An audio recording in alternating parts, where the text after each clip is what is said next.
Arangkada Balita live sa DWIZ Metro at Mega Manila. DWIZ News FM regional stations. Naka-live din sa lahat ng DWIZ Digital News account, Facebook, YouTube at DWIZ News website. At panoorin din ang live nationwide sa Aliw 23 Free TV. Arangkada Balita.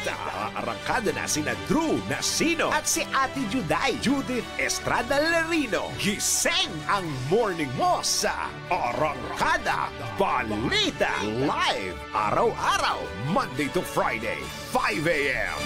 Pagsapit ng alas 12 bago ka mag-lunch o kaya nagla-lunch ka, dagdagan pa ang mga alam mo para hindi ka naman huli sa balita. Live sa DWIZ Manila at sa lahat ng DWIZ News FM sa buong Pilipinas, Luzon, Visayas at Mindanao. At mapapanood ng live sa Aliw 23 Free TV at sa lahat ng digital channel ng DWIZ. Ang Balitang Bayan. Mga balitang nangyari lang at kasalukuyang nangyayari. Balitang Bayan. Kasama ang opisyal na tagagising ng bayan, si Drew Nasino. Di ka aantukin kapag nalaman mo na ang latest sa Balitang Bayan. Sa patuloy na pagbabalita ng tama at paglilingkod ng tama. Balitang Bayan. Araw-araw, 12 noon. Walang yumayaman sa pagiging empleyado lang. Dapat lahat tayo nagninegosyo. Timing! Narito ang isang programang magbibigay ng tamang gabay sa pagnenegosyo. Pakinggan at panoorin ang mga ekspertong magiging guest dito. Isang show para sa negosyo. DWIZ Negosyo. Kasama sina Lito Gagni at Jerry Orbina tuwing Tuesday, Thursday at Friday 2 p.m. Pakinggan ng live sa DWIZ. Panoorin ng live sa Aliw 23 at i-follow sa lahat ng digital channels ng DWIZ, Facebook, YouTube at DWIZ News app. Huwag munang magplano, huwag munang sasabak, huwag munang papasok sa negosyo ng hindi napapanood ang show na Negosyo. Nagbabalita, naglilingkod sa lahat ng Pilipino. Aliw Broadcasting Corporation. Noon hanggang ngayon, 73 taon. Sa Dagupan, 89.3 DWIZ. Nagbabalita ng tama, naglilingkod ng tama. DWIZ. Todo balita, Lunes hanggang Sabado dito sa DWIZ FM 89.3 News Radio Dagupan.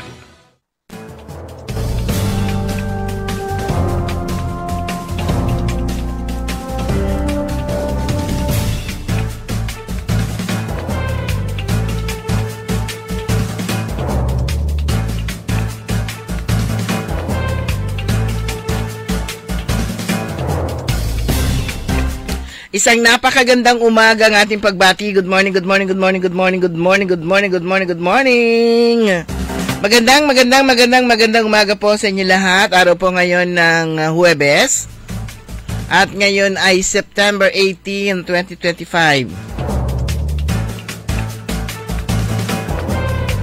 At oras na rin po natin programang Todo Balita at Komentaryo. As usual, sa lapuan na sa oras, ihatid namin sa inyo mga balita sa ating bansa at sa ibaing dagat. Ganyan din po pagtalakay po natin sa ating mga lokal na balita. Kami ang inyong mga tagapagbalita. Ako po si Susan Valdez Siadaw. Ako naman si Liway Manantani Paragire. Dumako na tayo sa ating mga headlines, sa ating balitang pambansa. Bentahan ng kotse muling bumagsak. Todo Balita. House Speaker Romualdez nagbitiw, Congressman D. pumalit. Todo Balita. Tulfo hinirit medical certificate at saka psycho clearance sa COC. Todo Balita. Vice President Sara Duterte bumisita sa Senado. Todo Balita. Mga Israeli, sa ating balita sa ibayang dagat, mga Israeli pinagbawal sa Defense Academy ng UK. Todo Balita. Sa balitang lokal, wastong pamamahala ng pera tampok sa Financial Wellness at Personal Success Webinar. Todo Balita. Congressman Rachel Arenas, opisyal na delegado ng Pilipinas sa 46 ASEAN Interparliamentary Assembly sa Kuala Lumpur. Todo Balita. Bayambang Onion Cold Storage Project isinabak sa audit at field validation ng Department of Agriculture. Todo Balita. Regional Barangay Drug Clearing Program on-site validation isinagawa sa Alaminos. Todo Balita. Sa balitang pampalakasan, Bulgaria winalis ang Pool E. Todo Balita. At sa detalye natin mga balita,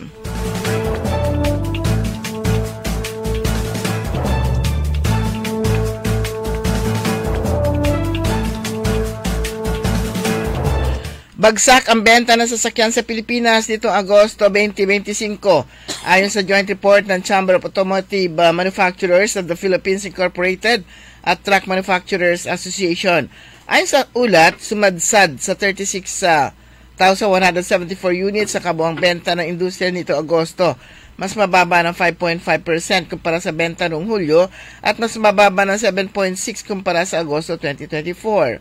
Dumausdos ang benta ng passenger cars na bumagsak sa 7,800 o sa mahigit 7,000 units na lamang, mas mababa ng 20% kumpara sa nabenta noong Agosto 2024 at mas mababa ng 7% kumpara sa Hulyo. Nagbitiw na si Representative Ferdinand Martin Romualdez bilang House Speaker ng 20th Congress. Ito ay sa gitna na rin ng flood control, corruption at budget insertions na kumaladkad sa Kamara sa ilalim ng kanyang liderato. Pumalit kay Romualdez bilang Speaker si Isabela 6th District Representative Faustino Bojedi III matapos na makakuha ng 253 botong pabor, 28 na abstain at 4 na hindi bumoto. Agad din itong nanumpas sa plenaryo matapos maluklok sa pwesto. Bandang alas 3:20 ng hapon kahapon nang humarap si Romualdez sa full chamber sa huling pagkakataon. Sinabi ni Romualdez na ang kanyang pagbaba sa pwesto ay hindi pagsuko. Ayon kay Romualdez, ang kanyang desisyon ay upang ibalik ang tiwala ng publiko sa institusyon upang magkaroon ng full accountability at transparency sa gitna ng kontrobersya sa infrastructure projects. Dapat umanong isama sa Certificate of Candidacy o COC ng mga kandidato sa eleksyon ang kanilang medical certificates at psychological clearance. Ito ang mungkahin ni Senator Erwin Tulfo sa Commission on Elections dahil mahalaga umanong makita ang medical certificate at psychological clearance ng mga tatakbo sa halalan. Do you require medical certificate na kandidato, psychological, physical, ano pa ba? Kung may makaramdaman siya na baka hindi po niya matapos ang kanyang termino, meron pa bang ganon? Tanong ni Tulfo kay COMELEC Executive Director, Attorney Chopis Tepoisto Elna Jr. Tugon naman ni Elna, hindi nila inoobliga mga kandidato na magsumiti ng medical certificate at psychological clearance at ang tanging pinopost nila sa website ay COC at inaalis ang mga sensitive information ng mga kandidato.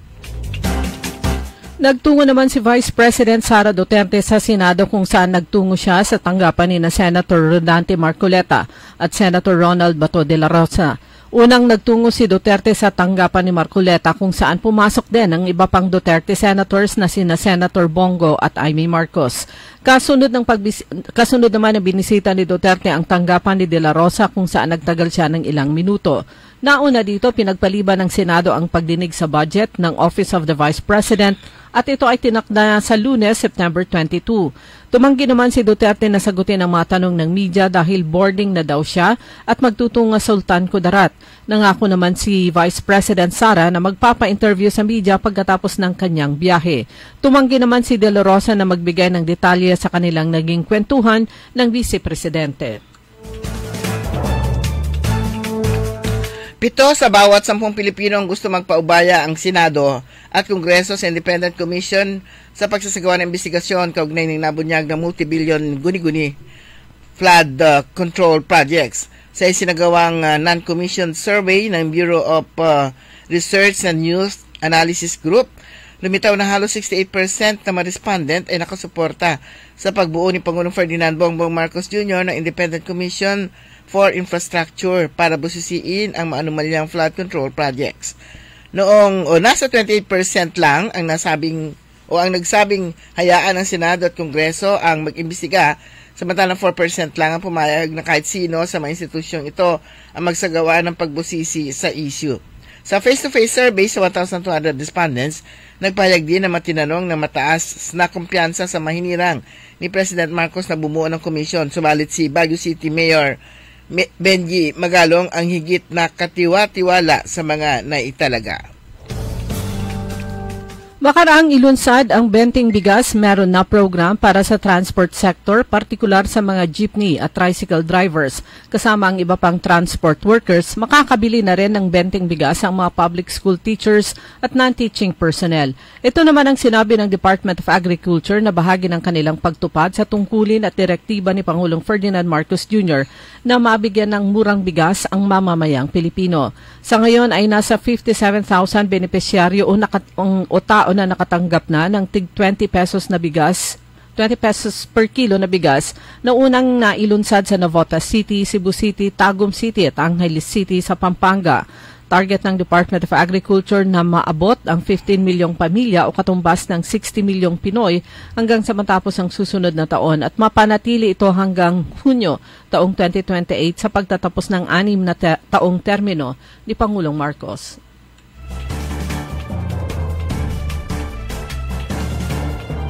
Pinitik ni House Majority Leader at Ilocos Norte Representative Sandro Marcos si Davao City Representative Paulo Duterte sa patutsada nito ng paghalal kay Isabela Representative Faustino Bodji III bilang Speaker kapalit ni Leyte Representative Ferdinand Martin Romualdez ay isa lamang cover-up.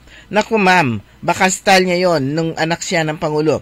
I can assure you that we are consultative with all the party leaders. Pwede mo silang tanungin.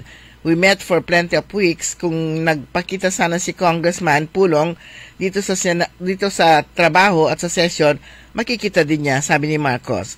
Ayon kay Marcos, kinonsulta ang mga leader at miyembro ng iba't ibang partido upang maghanap ng magiging kapalit ni Romualdez na nais na magbitiw upang bigyan daan ng malayang pag-iimbestiga ng Independent Commission for Infrastructure. Bukod kay Representative Duterte, nag-akusa rin si Senator Francis Chis Escudero na merong diversion sa pagpapalit ng liderato ng Kamara upang maabsuelto umano si Romualdez.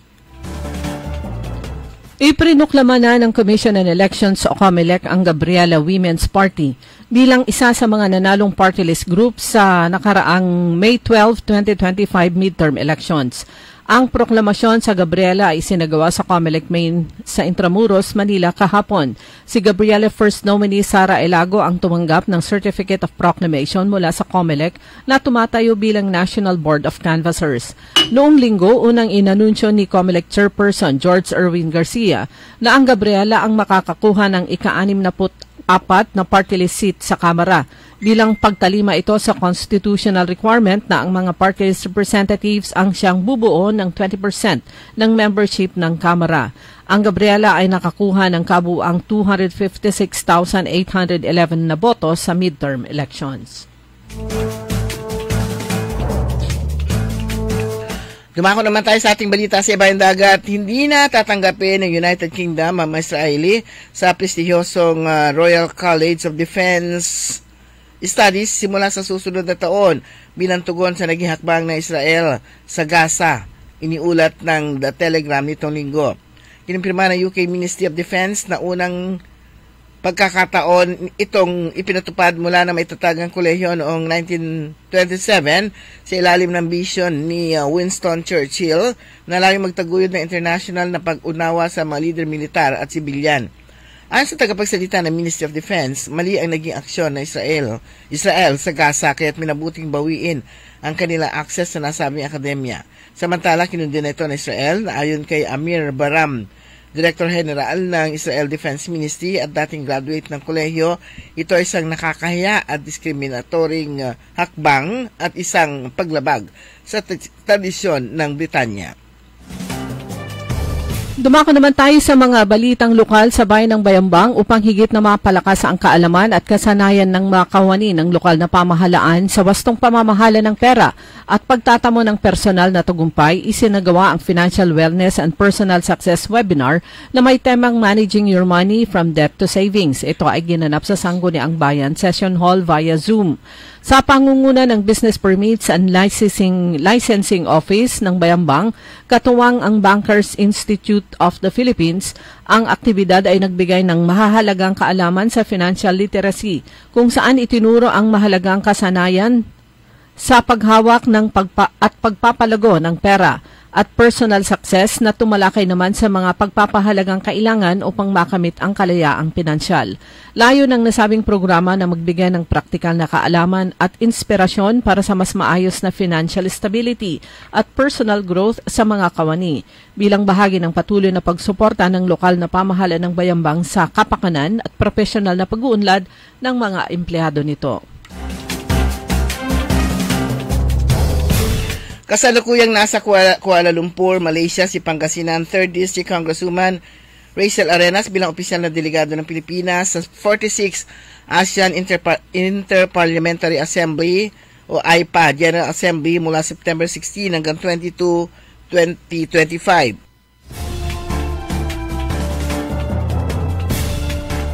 Bilang chairperson ng House Committee on Foreign Affairs, dala ni Arenas ang boses ng mga Pilipino upang talakayin ng mga mahalagang issue sa rehiyon at palakasin ang ugnayan ng Pilipinas sa iba pang kasaping bansa ng ASEAN.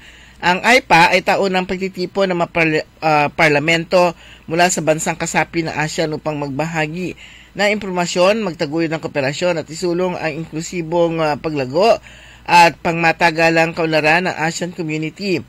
Tema ng AIPA 46 ngayong taon, ang Parliament of the Forefront for Inclusive Growth and Sustainable ASEAN.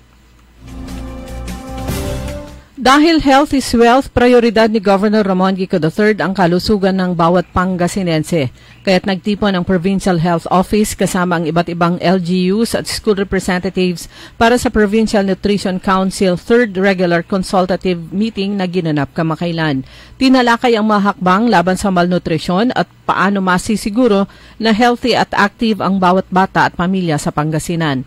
Ilan sa mga pinag-usapan ay ang reconstitution ng Provincial Nutrition Committee 2025, ang status ng 2025 EOPT Plus result, deworming na program para sa 1 to 19 years old second round, kasama rin ang Nutrition Month Plan and Accomplishments at drafting ng Nutrition Action Plan 2026. Ayon kay Provincial Health Officer 2, Dr. Maria Vivian Villar Espino, pagtulungan po natin na maisulong ang mga programang pangkalusugan upang ngayon pa lang magkaroon na tayo ng mga Pangasinenseng malulusog.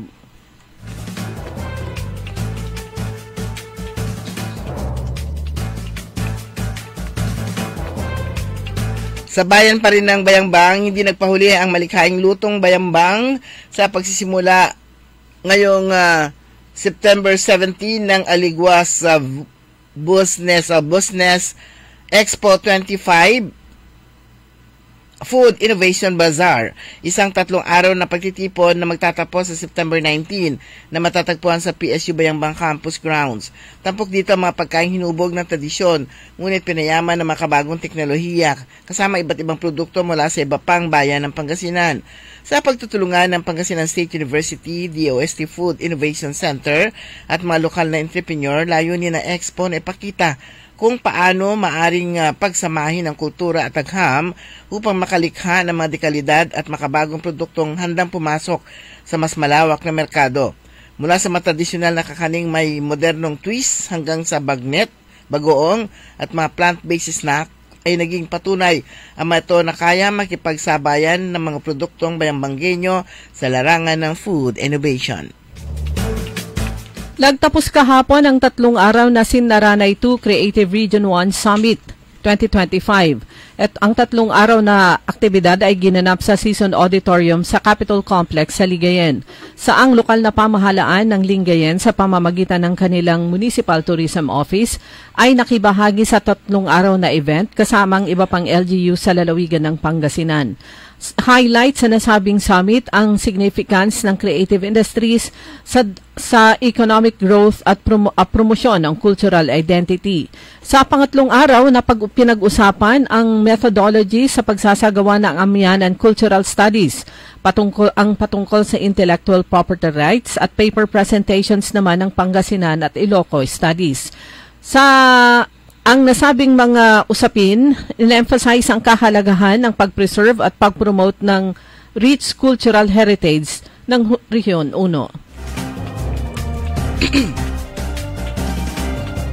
Pinangunahan ng Philippine Drug Enforcement Agency PDEA Regional Office 1 ang isinagawa Regional Barangay Drug Clearing Program on-site validation kahapon sa Don Leopoldo Season Convention Center. Layunin na aktibidad na ito na masiguro ang pagiging epektibo ng mahakbang laban sa illegal na droga, mapagtibay ang kaligtasan at kaayusan ng komunidad at mapanatili ang estado ng pagiging drug cleared ng mga barangay at lungsod ng Alaminos. Samantala, iginawad ng Bureau of Jail Management and Penology Regional Office 1 ang BJMP's Best 2025 Special Award sa lokal na pamahalaan ng lungsod ng Alaminos sa pagdiriwang ng kanilang ika-34th anniversary ng BJMP Regional Office 1. Sa ngalan ni City Mayor Art Brian Celeste, personal na tinanggap ito ni City Councilor Kelvin Teo Sumilde ang parangal na ginanap na awarding ceremony sa Vista La Vita, San Fernando, La Union. Abot na sa 500,000 ang iba't ibang puno na naitanim na sa pamamagitan ng Green Canopy Program ng pamahalaang panlalawigan ng Pangasinan. Kamakailan nanguna si Governor Ramon G. III sa pagtatanim ng coconut seedlings sa Ecotourism Park sa Barangay Stanza sa bayan ng Lingayen. Kasama sina Vice Governor Mark Lambino, Board Member Philip Cruz ng Pangalawang Distrito ng Pangasinan, Acting Provincial Administrator Attorney Baby Ruth Torre, Provincial Department Heads at employees kasama ang mga tupad volunteers. Bahagi ito ng Green Canopy Program na inilunsad sa unang termino ni Governor Gico, katuwang ang Philippine Coconut Authority kung saan mahigit 500,000 seedlings na ang naitanim sa iba't ibang bahagi ng probinsya.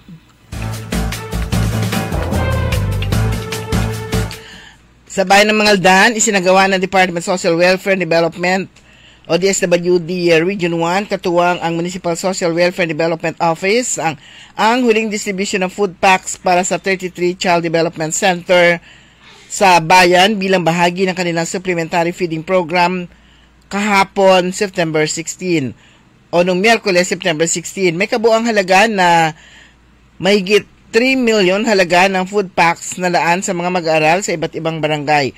Tiniyak ng bawat daycare center na katanggap ng sapat na supply ng mga pagkain na magagamit para sa mga bata.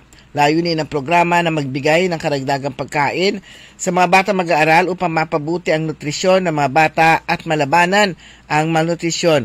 Lubos ang pasalamat ng lokal na pamahalaan sa mga naipamahagi na food packs ng DSWD sa taong 2025 at tinaasan ng patuloy na pagtugon sa mga pangangailangan ng bawat mamamayan.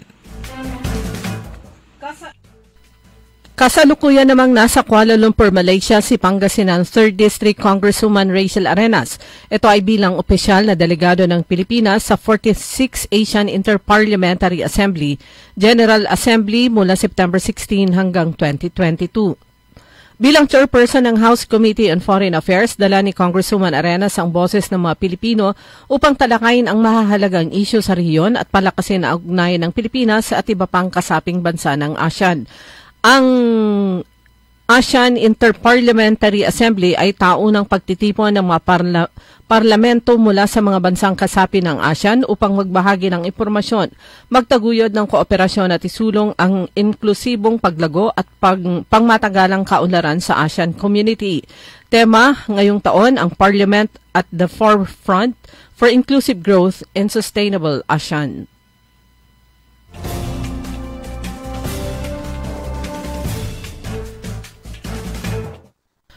Dumako naman tayo sa mga balitang pampalakasan. Kinumpleto ng world number 12 Bulgaria ang Pool E sweep matapos gibain ang Chile sa 2025 FIVB Volleyball Men's World Championship kahapon sa Mall of Asia Arena sa Pasay City. Bumanat si Alexander Nikolov ng 17 points para sa 3-0 na record ng Bulgaria papasok sa round of 16 kung saan nila makakaharap ang second place team sa Pool D na Portugal o kaya Cuba. Samantala, sa iba pang balitang pampalakasan, saludo naman si Tolentino sa Alas, Pilipinas. Saludo ang Filipino Olympic Committee sa tagumpay ng Alas, Pilipinas na nagtala ng unang panalo sa Men's World Championship nitong Martes ng gabi sa Mall of Asia Arena. Ayon kay POC President Bumble Tolentino, inaasahang mas lalo pang tataas ang level ng Philippine Volleyball matapos ang kanilang panalo ng kontra African champion na Egypt. Sumanyang kabuuan ng ating newscast sa ating todo balita at komentaryo nyo po kami po yung mga tagapagbalita ko po si Susan Valdez Shadow. Ako naman si Liway Manantani Paragire. Kantabay natin sa technical side si Richard Ulanday. Oras po natin, ganap na alas 5:27. DWIC. Ang balitang ito ay inihatid sa inyo ng Bingo Plus. Download Bingo Plus app now on Google Play and Apple App Store for a chance to win up to 935 million pesos jackpot prize. Visit bingoplus.com to learn more. With Bingo Plus, bingo sa saya plus sa panalo. Gaming is for 21 years old and above only. Game responsibly. Keep it fun. Magandang araw po sa ating lahat, sa ating mga bisita. Inaanyayahan ko po kayo sa aming lungsod ng Alaminos para po mabisita at ma-experience ang ating mas pinagandang 100 Islands. Marami na pong pagbabago sa ating mga isla at sana makita namin kayo dito sa aming lungsod para po makapag-swimming, makapag-enjoy kasama ang inyong barkada at ang inyong pamilya. Tara na! Dito sa Alaminos City para sa ating 100 Islands. Ang patuloy na pagpapaganda sa 100 Islands National Park at lungsod ng Alaminos ay pinangungunahan ni Mayor Art Brian Celeste. High blood, salot, milyong-milyong katao na ang namamatay sanhi nito. Kaibigan, baka ikaw na ang susunod. Ni Mrs. Flor de Lisa Barbosa, ti Rosario, Santiago City. Agtawenak ti 63. Manungatawan nga aglutluto ako, tada karinderyak. Mariknak agpipikal, ti imimak iso nga nangagak ti radyo, dato'y agas nga pao di arko. Pinadas ko, mayat mo ti epekto na. Duti food supplement nga napadpadasa ko, awan ti epekto na. Dato'y pao di arko, idi nagtumarak, manungal daw lang, han nga agpipikal ti imakon. Awisen kay nga mangpadas, tapno maikatmat, dagita rik-rik na inyo, saksakitin nyo. Kaya kaibigan, buhay mo'y ingatan. Mag-Aldrich Pau di Arco Herbal Capsule na para kalusugan mo ay garantisado. Hoy mga suki, hanap nyo ba ay mga murang bilihin, malinis at sariwang pagkain sa pang-araw-araw at handaan tuwing may okasyon? May suggestion kami sa iyo. Tayo na sa Macador Market na kung saan inyong mabibili ang mga mura, sariwa, malinis at ligtas na bilihin tulad ng karne ng baboy at baka, manok, isda, gulay at iba-ibang sangkap sa pagkain. Matatagpuan din sa Macador Market ang dry goods, groceries, eateries at fruit section. Kaya ano pang hinihintay nyo? Gawing bongga ang handa mo everyday with Macador Market. Macador Market is open from 4 a.m. to 8 p.m.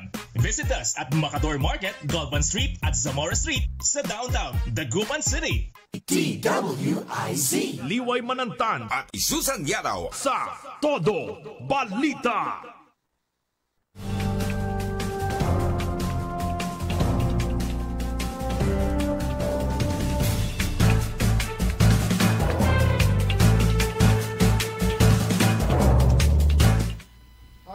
Oras po natin, ganap na 5:30. Welcome po sa ikalang bahagi natin programang Todo Balita at Komentaryo. Siyempre, narito pa rin kami, ang inyong mga tagapagbalita. Ako po si Susan Valdez Yadaw. Ako naman si Liway Manantani Paragire. Ayan, good news sa ating mga senior citizens dito po sa siyudad ng Dagupan. May natuwa ako dito sa binabasa ko na nakita kong nakapost. 1,000 monthly stipend para sa mga senior citizens malapit na umpisahan. Pakinggan mo ha. Konting tulog na lang at matatanggap na rin sa wakas ang ating mga indigent senior citizens sa Dagupan ang inaabangang 1,000 buwanang stipend. Naging posible ito dahil sa agarang pag-aproba ng resolusyon ng Sangguniang Panlunsod sa pangunguna ni Vice Mayor Dean Brian Cua.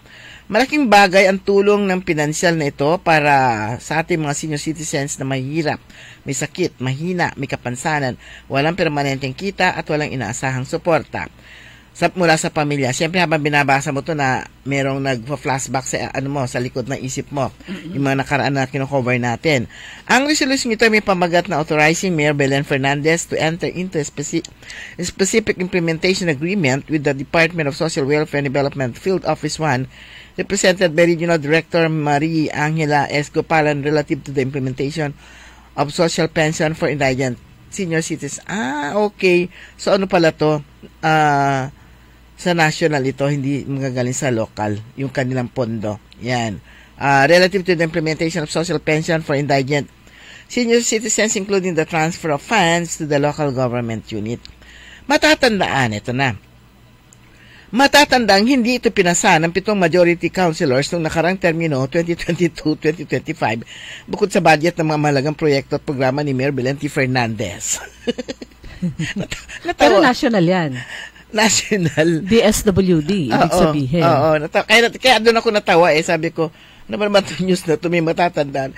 Pero ito po, matatandaan din natin na ito yung isa sa mga mainit na issue dito po sa Dagupan dahil unang nagpasa, actually local hindi national, unang nagpasa ng ordinansa ba yun o resolution? Ordinansa siyempre dahil kakailanganin dito ng budget na magkakaloob ng financial assistance ang mga senior citizens dito sa Dagupan, merong certain amount.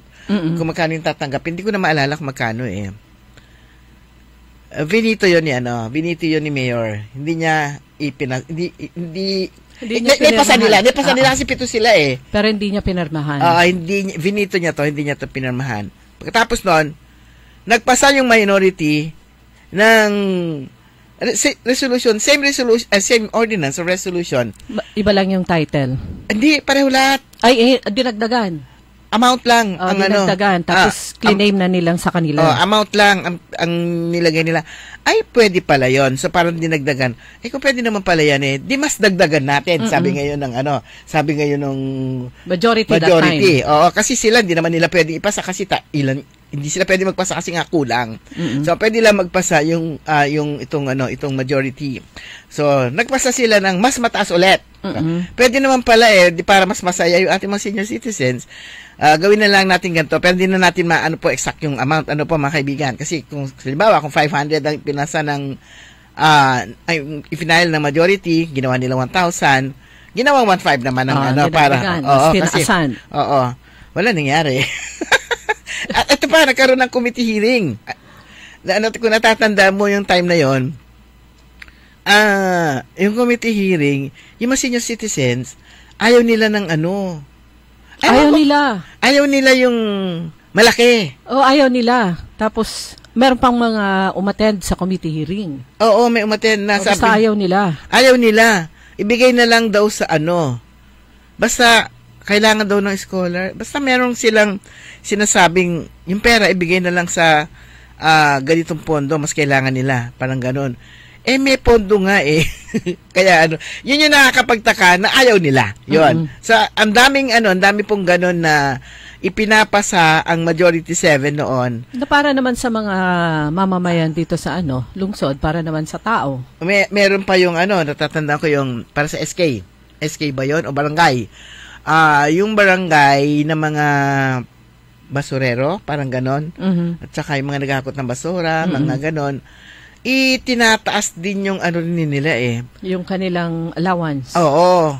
Yung monthly na kanilang tinatanggap na actually maliit lang naman yung kanilang monthly allowance. Hindi rin hindi rin yun, wala rin nangyari doon, hindi rin yun naaprubahan. At marami pang iba. At eto, mga SK, binibigyan din sila ng kasi ang may sweldo lang sa SK, yung ating mga kabataan, ang may sweldo lang si Sangguniang Kabataan Chairman. Si Chairman lang. So, since nagtatrabaho din naman yung treasurer, secretary at lahat na. At kailangan niya yung mga opisyal niya pag may project. Oo. Binibigyan din sila ng allowance. So, nagpasa din para magkaroon din sila ng konting din lang.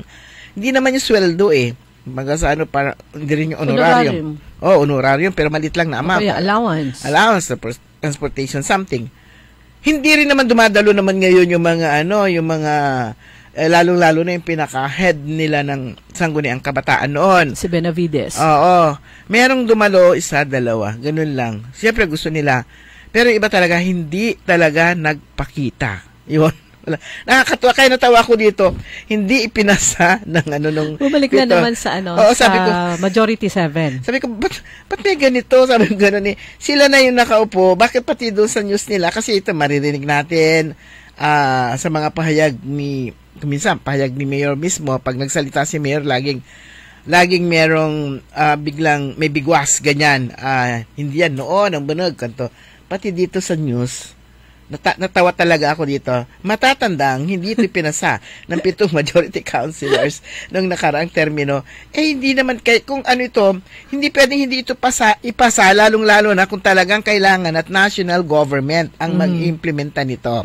Kasi kung minsan, may mga national na batas na kailangan may counterpart na local na batas na ipasa ang Sangguniang Bayan o Panglunsod para ma-implement. Ayun. Ito nga, konting kembot na nga lang talaga, mai-implement na ito. Pero meron, di ba, parang social pension, meron naman talaga. Para sa selected indigent. Selected, kahit kasi sinasabing yung terminong indigent, hindi naman malawakan yun. Oo. Kaya sabi natin, selected. Selected na indigent. Selected na kahit sa 4-piece, di ba? Ang daming qualified, pero ang nasa listahan, selected. True. Ayan, basta kailangan talaga kapag malapit ka sa sa mga managlista. Ayan, kailangan may best friend kang managlista. Saan kayo kasi managlista dito ng Tambakay? Kailangan attention, gusto kitang maging kaibigan kung sino ka man. Ayan. Kasi siyempre kapag malapit ka sa managlista, nanangnang mo na. Hindi naman sa at least makikita niya, ito kailangan talaga nito. Parang ganon. Yung kanyang judgment na ito kailangan talaga nito. Kasi kung minsan, ang nagiging basis ng iba, yung laki ng bahay.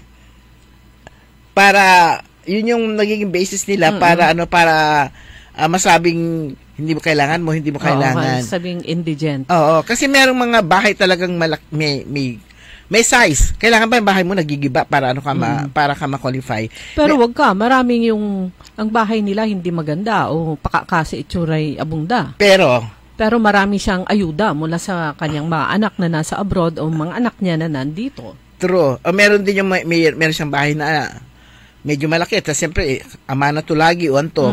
Wala naman siyang hanap buhay. Wala siyang pera. Kung meron man siyang source of income, eksakto lang. So, kailangan din talaga yung anong tawag nito, yung listahanan yung nagsasurvey sila, kailangan din talaga. Kaya kailangan talaga si managlista, kilala mo, kilala ka niya. At saka fair and square siya. Oo. Kaya lang kung minsan, yung iba naman kasi okay siya sa pag-identify ng kung sino ang totoong recipient. Meron naman yung mga taong alam nila kung sino yung tagalista, naaway nila. Sa ang daming Oo, mahirap din naman naglista So, kailangan yung managlista sikreto. Yung may agdantansi ka. Talagang marami ka talaga makakaaway kapag lalong-lalo na kung yung pondo good for, 20, good for Sabi mo, yung napakalimitado. good for 50 lang. 50. Oo. 50 lang ang kailangan mong ipasok. Ang kailangan, ang talagang ka-level ng 50, 100 sila. Di may 50 na magagalit sa iyo. So, mahirap din yon. Ayan, kaya, yung ating naglista, kawawa din niya kahit paano. Although may power din siyang pumili, kaya lang, syempre, walay agto na awit. Kasi, yun din lang yung allotted na pondo na pwede niyang ibigay. Ayan. Kaya lang, ito lang, natuwa lang ako dito kasi akala ko ito yung stipend na manggagaling sa pondo ng Dagupan City, pero hindi. Pondo po ito ng national government. Although meron na, di ba, 500 dati. Yun yung quarterly na natatanggap nila. Tumaas yata ng konti. Kaya lang, para ito sa may mga case study yan. Ito yung talagang kailangan nila na halos walang nagbibigay sa kanila ng tulong. Pero maliit lang po yun kasi kung tutuusin, yung kailangan nila para sa kanilang mga gamot, not enough yun. Kaya nga parang 500 lang yun. Pero ito ngayon, naging 1,000 na siya. So kung quarterly, meron na silang 3,000 quarterly. So kung every 6 months, meron na silang 6,000. Ayan. Pero to paglilinaw yung sige, mamaya na lang. Pero minalala lang ako. Okay, mga kaibigan, pumasok sa bansa, Philippine Air Responsibility at lumabas si Bagyong Mirasol. Bye. Ngayon naman si Nando. Ang sabi po dito ng DOST Pag-asa, papasok sa PAR, Philippine Area of Responsibility at inaasahang aabot sa Super Typhoon o Typhoon category. Ang pangalan niya ay si Nando. Base dito sa unang mga inilabas ng Pag-asa na track nito dun sa tip ng Region 2 na naman ang kanyang tatamaan. Kaya lang, papasok pa lang, pwedeng mag-iba yung kanyang track. Sana huwag bumaba at makapasok dito sa Region 1. At saka Region 3. Otherwise, talagang mararamdaman natin kung super typhoon yan, yung hagupit nito. May mga lugar na nagdeklara na ng walang pasok, katulad ng Mangaldan yung nasili po kanina. Umingan, ang una kong nakita kahapon, Umingan, na... Anong signal tayo? Signal number 1 ba? Wala pa.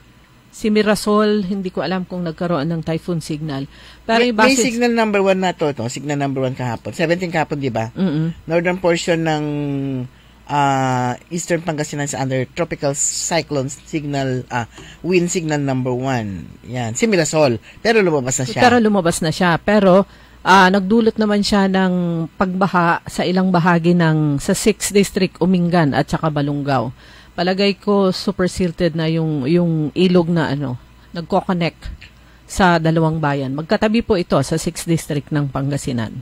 Kaya nga maganda nga yung programa na ipatutupad ng provincial government, yung River Rehabilitation Program na ipatutupad ng provincial government na ito nga, i-dredge yung mga ilog sa buong Pangasinan. Pero siyempre, hindi yan makukuha sa isang araw lang o sa isang buwan lang dahil priority yata yung mga lugar na madalas mabaha. So, siguro magsisimula kasama Dagupan, di ba? Dapat.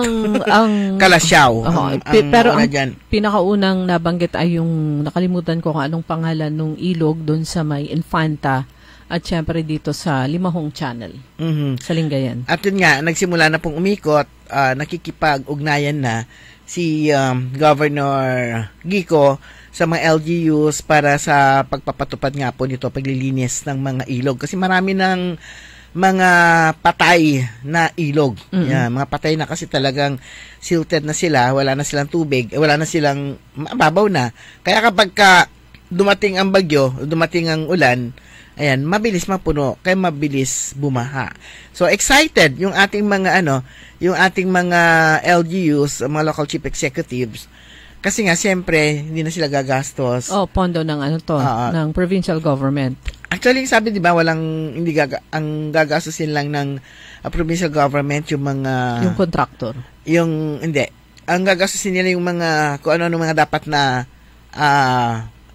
yung mga bagay na dapat ayusin, siguro yung pagpapaalis sa mga nito, pero yung clearing, pero yung dredging is meron silang kausap na libre. Walang walang babayaran. So kumbaga magkakaroon ng memorandum of agreement kung ano yung yung responsibilidad ng bawat partido.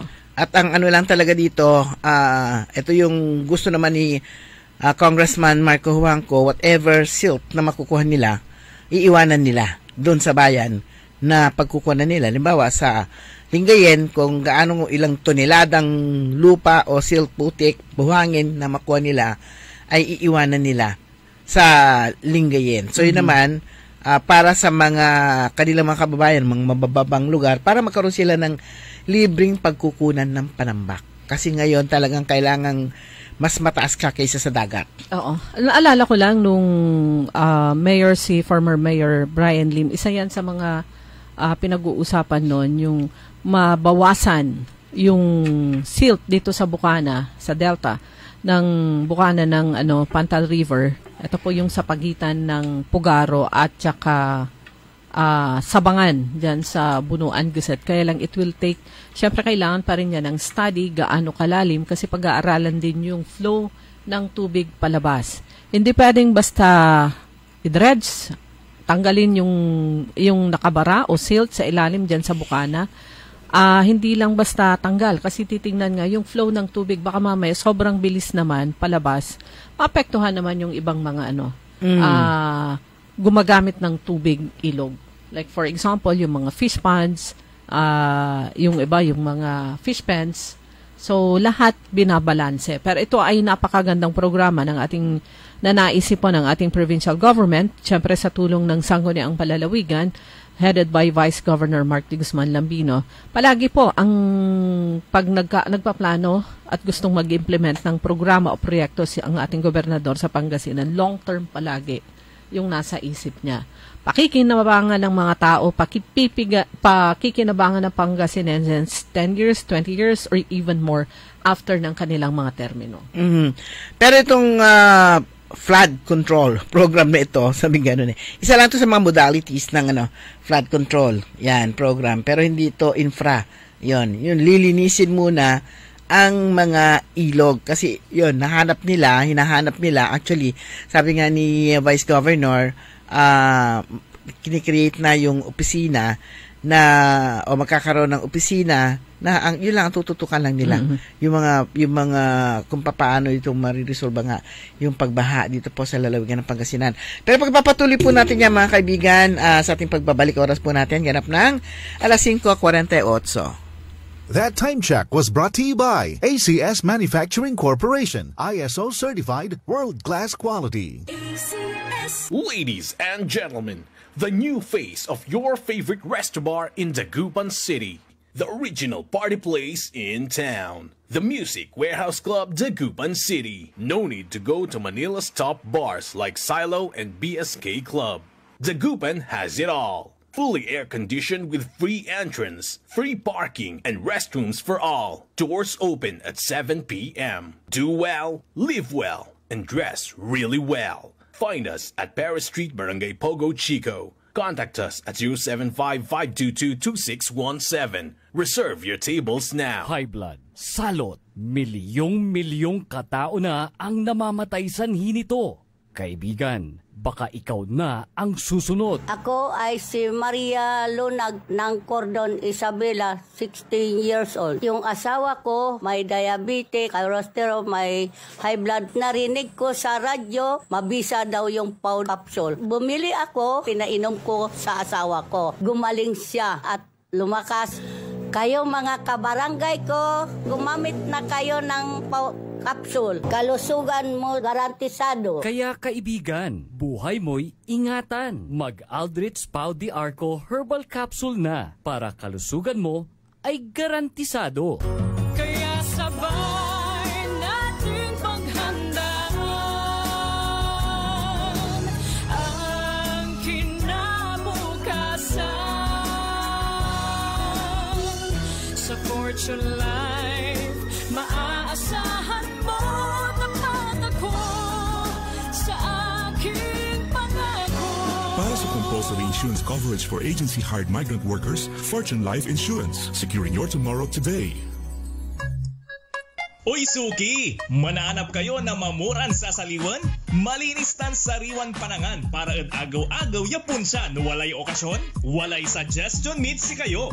Galila at Macador Market. Yadiman, makasaliw na mamura. Sariwa, tan malinis, yasasaliwan niya karne na baboy tan baka. Manok, sira, pising, tan nanduruman Ricardo para panangan. Narumog yung at Macador Market susaliwan na dry goods, groceries, panangan, tan walamat sulakuan na prutas. Anthony Serenso alagaran nyo.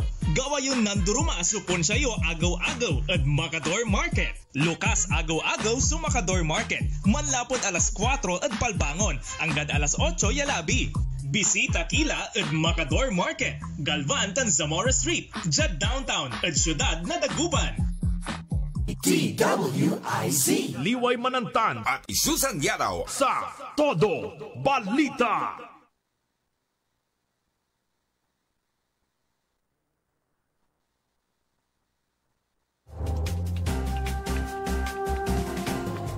Okay mga kaibigan, oras na po natin, alas 5:51. Gusto kong bumati ng una. Good morning kay Achikora Aquino at Kuya Marjan sa may Barangay Tubeng dito sa lungsod ng Dagupan. At sa lahat ng mga kababayan po natin na kahit umuulan, kailangan nilang lumabas para magtinda. Ayan yung mga kababayan po natin sa mga palengke, dito sa Dagupan, dyan sa Malimgas, sa Galvan Market, sa Magsaysay, fish market at yung iba pa. So at this time, meron pa yung mga andyan sa may sidewalk, sa may downtown. Bago follow up dyan sa mga nagtitinda, good morning din, Tubong, sina Grace Matro at saka si Nanay Daddy. Good morning po sa inyo. Kumusta po dyan? Ayan, at yung mga halaman ko, nandyan pa, syempre. Mabila-bilay, umuulan-ulan. Oo, pero nakalimutan ko na sasabihin ko doon tungkol sa mga... Ay, hindi. Kasi nga sabi ko, mamamalengke ako. Ano nga bibiling ko ngayon? Sigurado mahal na naman ang gulay dahil nga umuulan. Pagka umuulan kasi, mahal ang gulay eh. Sigurado na naman, konti na naman na isda. Kasi nga may bagyo. Mahal kaya ng bagyo vegetables. Oo. Sabi ko, naman kayo bibiling ko, makapasawalaikin, malapit na kami magkaroon ng pakpak. Good morning din kay Ma'am Aurea de Guzman. Kumusta kayo dyan sa Salapingaw? Yung mga taga-island ng Lumboy. Sa Lapingaw, isla din po yan. Ang Pugaro po ay nakakonect sa barangay naman ng Binmalay. Ganun din. Ito talaga maaawa kayo sa sitwasyon nila dyan sa Karaal naman na talagang di na nawawala. Yung best friend ng kanilang kalsada, yung baha. Katabing-katabi ito ng ilog. At kawawa yung mga hindi lang mga estudyante kundi lahat. Yung mga papasok sa school at pupunta sa kung saan man dahil sa etong konting high tide, baha. Ayan. Speaking of itong mga ano daw ngayon mararamdaman na natin ang La Niña. Talagang matubig ngayong itong season na to. Pero yung kahapon nga 'di ba yung lumabas sa balita na sa sobrang lakas ng agos ng tubig sa Busay Falls, may mga tangay daw na mga estudyante at meron pang hindi nahahanap. So lumabas na sa lumabas na sa balita ng PNP itong drowning incident nga diyan sa Bani na una nakatanggap ng phone call mula kay Barangay Captain Paquito Ampler ng Barangay Calabing, Bani, Pangasinan na ito nga, meron nga daw alleged drowning incident. Nangyari ito alas 3 ng hapon sa Busay Falls na matatagpuan sa nabanggit na barangay. Ang mga biktima identified na sina Hero Barao, 21 years old, na siya yung reported missing. Si John Philip Lormata Anunuevo, 20 years old, at saka isang minor na na-rescue sila ng buhay. Yung minor, nakasurvive siya. At saka, ayon sa investigasyon, base daw sa statement ng survivor, si John Joey Daragay, agad niya iniulat ang insidente kay Barangay Captain Ampler at pinaalam niya na yung kanyang mga kaibigan natangay ng malakas na agos ng Busay Falls. Kaya yung mga personnel ng BANI in coordination Bureau of Fire, Philippine Coast Guard at barangay officials ng barangay Calabang, agad silang tumungo sa lugar para magsagawa ng search and retrieval operation. Dahil sa mabilis na pagresponde, ang mga rescuers na-recover nila yung 2 biktima na na-trap sa isang forested portion ng falls na hindi sila nakalabas, hindi sila makalis. So with the assistance of the rescue team, yung 2 individual ay dinala sa to safety at okay naman daw sila. Pero merong isa, si Hiro Baraw, ay nawawala pa. So prompt team continuous search and retrieval operation conducted by BANI. Pero meron din tayo nakita na natagpuan na siya, pero yun nga. Naabutan sila ng ano. Yun nga, parang patay na yung yung missing. Yung flash flood na mas malakas yung agos ng tubig sa falls. Kasi siyempre yung tubig galing sa bundok. Pag ganitong panahon, napakahirap tansyahin kung yung magiging ganap o anong mangyayari sa weather sa maghapon. Delikado palang maligo sa ilog, kasi yung alam mo na, di ba, meron tayong pupuntahan sana diyan sa mga Taram na napakagandang ilog. Yung pinakita ko sana. Ay, yun? Mayaman sa tubig, yung galing sa taas din nun. Oo. Tapos, kinansila kasi sinarado yon. Yun nga.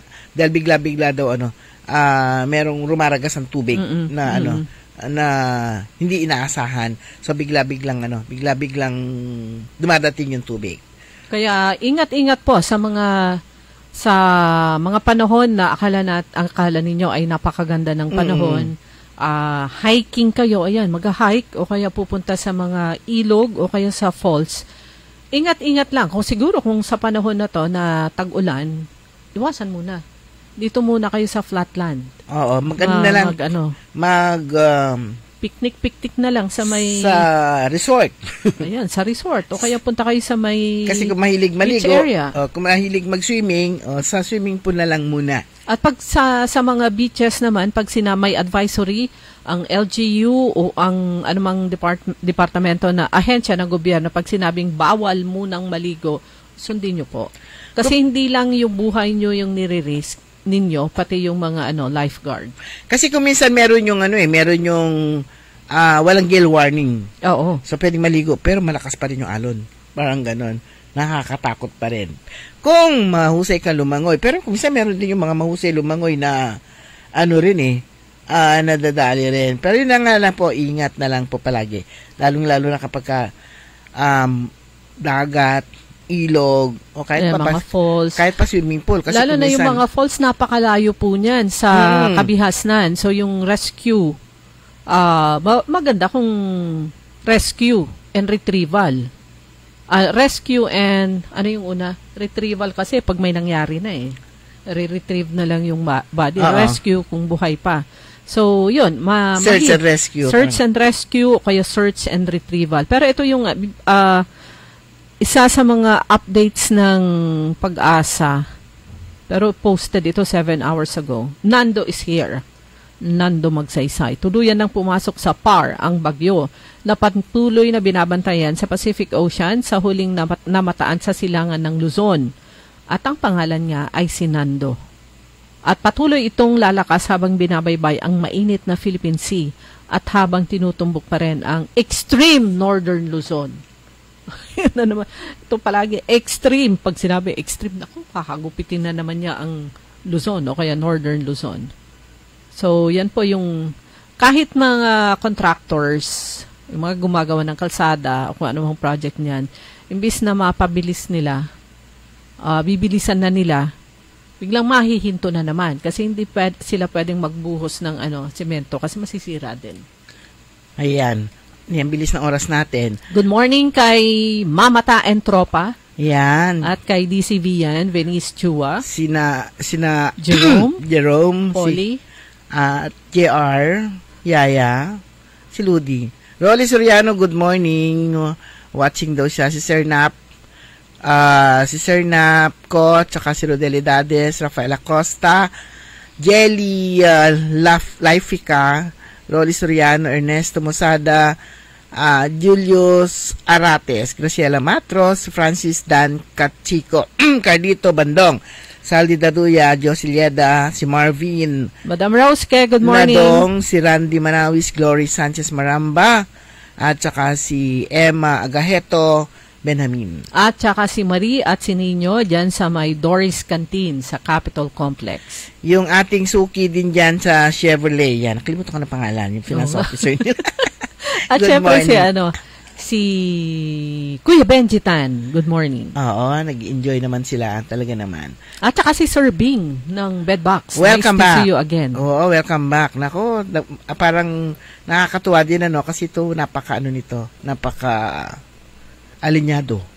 Alinyado, tsaka napaka customer friendly. At saka syempre yung mga kaibigan natin na mga teachers at mga nasa public schools, good morning. Yun na nga, isa sa mga nag-declare na ng walang pasok ng hapon ay bayan ng Umingan na naging sabi, tama lang kasi biglang bumaha. Kasi doon sa Eastern yung di ba, yung kanilang Pero dati dyan sa Eastern, hindi nga nababaha dyan. So ngayon nababaha na rin.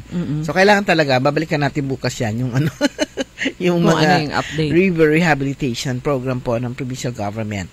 Pero mga kaibigan, wala na po tayong sapat na oras ng tabayanan po ninyo. Susunod agad, early in the morning, makasama po ninyo si Karen Orly Navarro. Programang Todo Balita at Komentaryo, kami po niya nakasama sa technical side, si Ka Richard Ulanday. Ako po si Liway Manantani Paragiren. Ako naman si Susan Valdez Yadaw. Magandang umaga po sa inyo lahat.